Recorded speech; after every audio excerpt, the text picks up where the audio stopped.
Hello, I'm Heidi. I'm going to be your nurse today. So prior to coming in here, you would have completed a patient history, health history questionnaire, and you would have taken a vision test.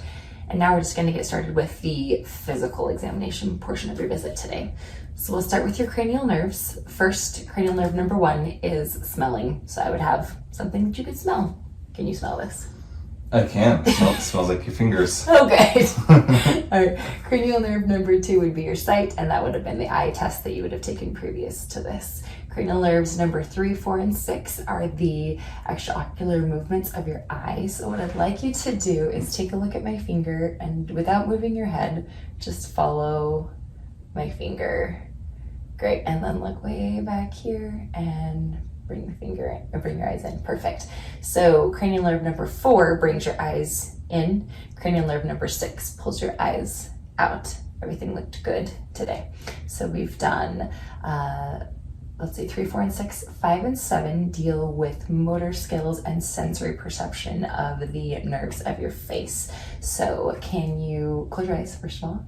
Can you feel this? Mm-hmm. Can you feel this? Mm-hmm. Can you feel this? Mm-hmm. Yes, this? Yes. This? Yes. This? Yes. We would also test for sharpness and dullness, but I don't have a tool to assess for that.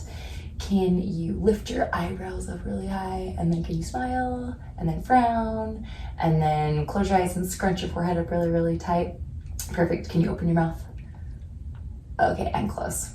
Perfect. All right, so that's assessing the motor skills and the sensory perception of the muscles of your face. We've gone to 7, 8 is hearing. So I'm gonna tell me if you can hear this. And this side. Can you? Okay, perfect. Yeah.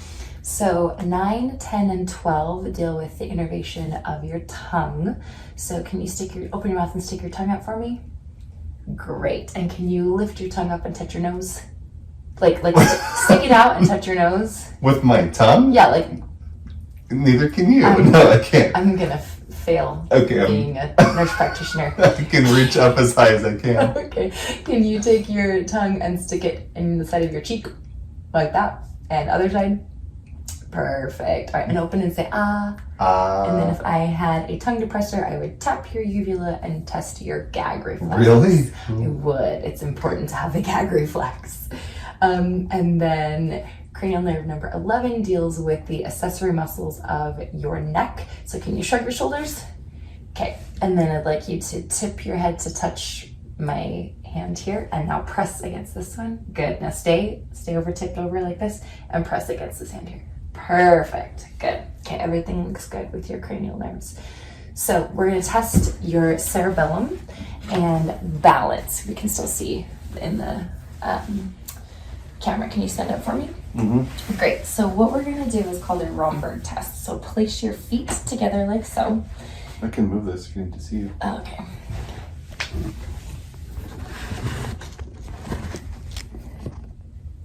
Great. So your feet together like so. Mm-hmm. And then place your hands out like this. And you're balancing just fine. Okay. Thank you. Now close your eyes. Okay. Now lift up one foot. And the other foot. Good. Okay, you can put your hands down and open your eyes. Then take your heel on your shin and bring it down to your toes. And the other side. Excellent. Good. Okay, so your balance looks good. I'm going to check your gait. So if you can, just walk from here across to this wall. Just walk on your tippy toes. And then come across and walk on your heels. Great. And then from walking from the chair to the desk, can you just walk toe to heel? Perfect. And that's a scoliosis test. Go ahead and sit back down for me. I did forget to assess one thing. Rapid alternating movements. So if you can go like this with your hands for me, then take your hands out and touch your fingers to your thumbs. Great. And then I'm going to have you close your eyes. I'm going to hand you an object, place your palm out, and see if you can tell me through sensory, what is that object? A pen. Great. Okay. And then what I'm going to do is, if you place your palm out like so, I'm going to write a number in your palm, and you tell me if you can tell what number that is. 6. Great. Awesome. Okay, so I'm gonna move down. Now, we've done all your cranial nerves. Everything looks good. So we're gonna start at the top of your head, go down to your toes, and then when I'm done with all this, I'll have you lay down on your back and I will do some assessing of your abdomen. So starting with the top of your head, I would just be looking for, I'll sit down, that looks better. I would just be looking for color. I would be looking for lumps or bumps or scars, or looking like history of trauma, hairline. Things look good. Next, I would be moving to look to your ears. So first of all, I will just feel the outer edge and you tell me, do you have any pain? And then I would use a otoscope to look inside. I would check out the ear canal. I would check out the tympanic membrane. I'd want it to be pearly and my light would reflect off of it.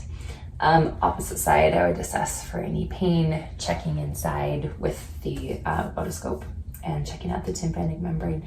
Next, I will look in your nose with the otoscope. So I would look inside. I would be looking for deviated septum. I'd be looking at if there's any discharge, looking at the mucous membranes.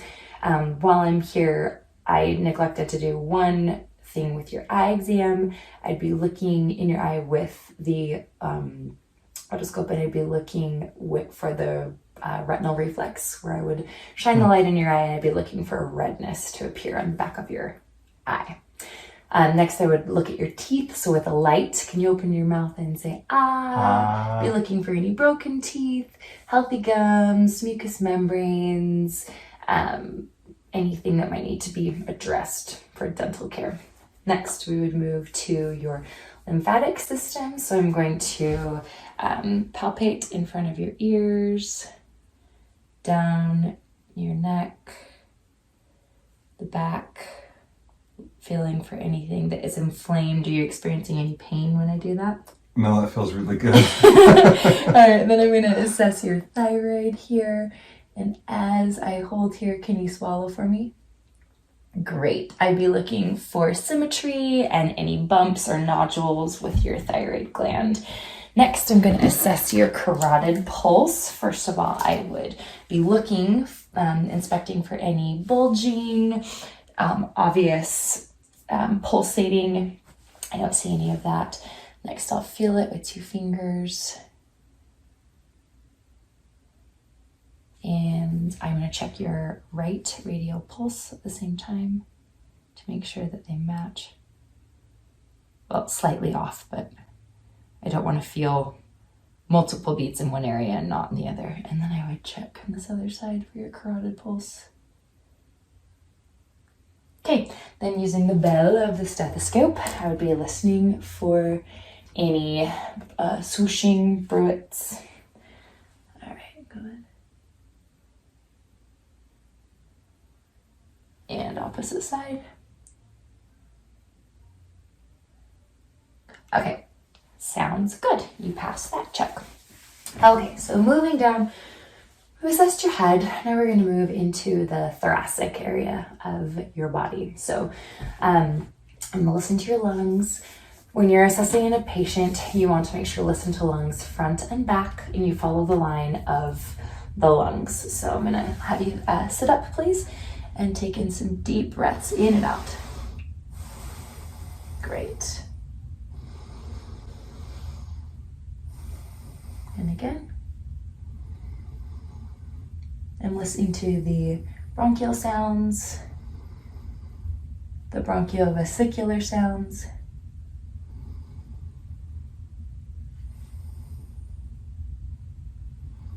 And then the vesicular sounds.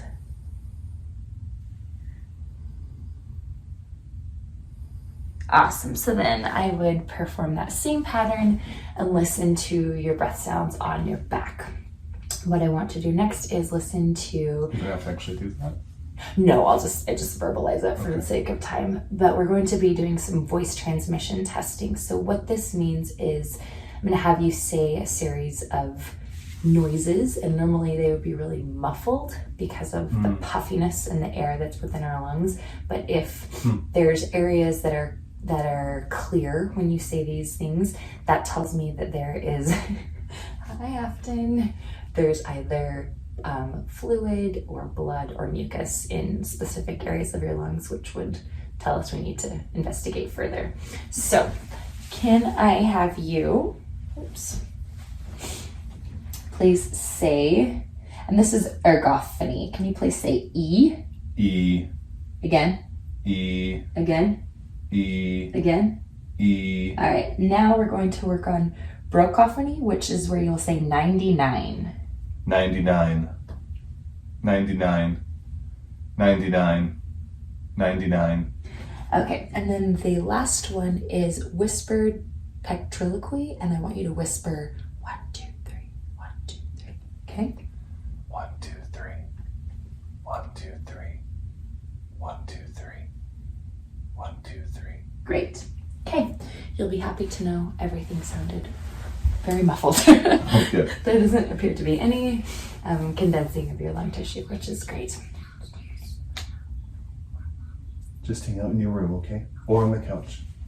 Thank you, Afton. Appreciate that. Okay, so we've checked out your lung sounds. While I was looking at your back, it would have been really good to check out your CVA, where I'm assessing if there's any pain or tenderness in your kidneys. So when I tap, It's fine. does that hurt? Okay. No. And then any pain or tenderness along your spine. Mm-hmm. Okay, great. Okay, let's move to your heart sounds. So I'm going to check in 5 specific places. Go ahead and sit up nice and tall for me. I'm going to be listening to, in your second intercostal space, your aortic sounds for your heart. Moving across your pulmonic in the second vertebral space. Third is Erb's point. Next, moving down to the fourth is your tricuspid.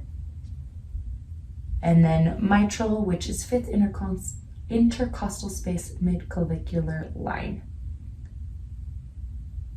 Great, your heart sounds nice and strong. While I'm checking out your heart, I'm going to assess your pulses. So I looked at your carotid earlier. I'm going to check out your radial pulses. Gonna check your popliteal pulses behind the knees. I don't know if you can see that very well. Stay out. Close the door. And Hey, then you can refill it if you want to. can't really see, but I'm checking on the top of his feet for his dorsal pedalis pulses.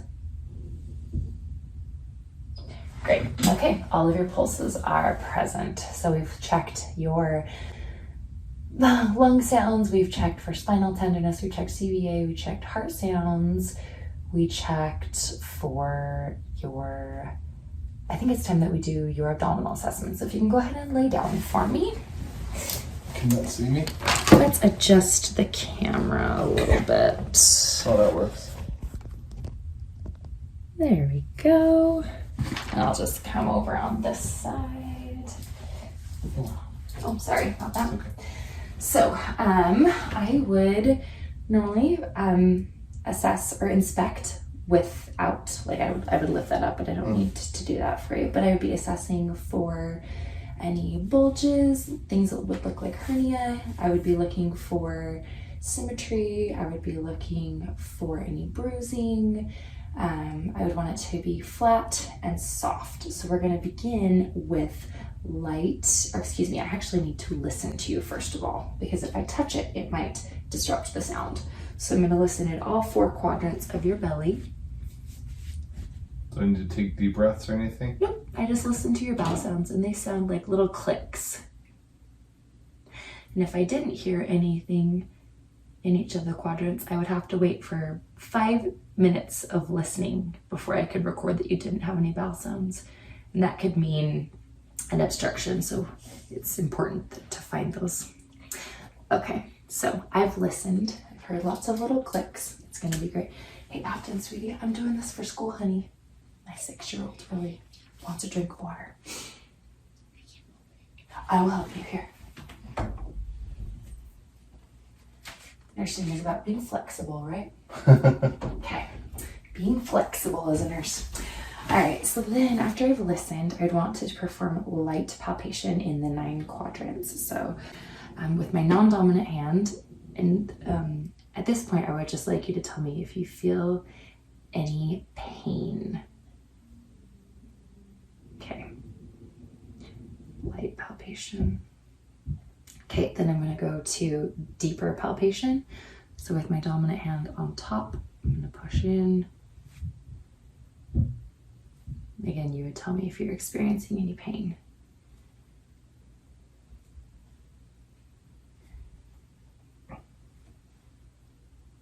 Okay. Feels good. Good. I'm going to palpate your liver and then your spleen. So what happens with this is I have you take a deep breath in, and on your exhale, I push down pretty hard to see if I can feel your liver, okay? So take a deep breath in, and then exhale. Great. Okay, and then I move across, deep breath in, and exhale to try to feel your spleen. Okay, so those would be enlarged as signs of infection or other types of things that if we felt it was enlarged, we'd want to investigate. One thing I neglected to do when I was auscultating your bell sounds was to listen to your aorta, your descending aorta, so I'm just going to do that right now. I should have done that a little bit earlier. Right where your ribs separate with the bell of the stethoscope.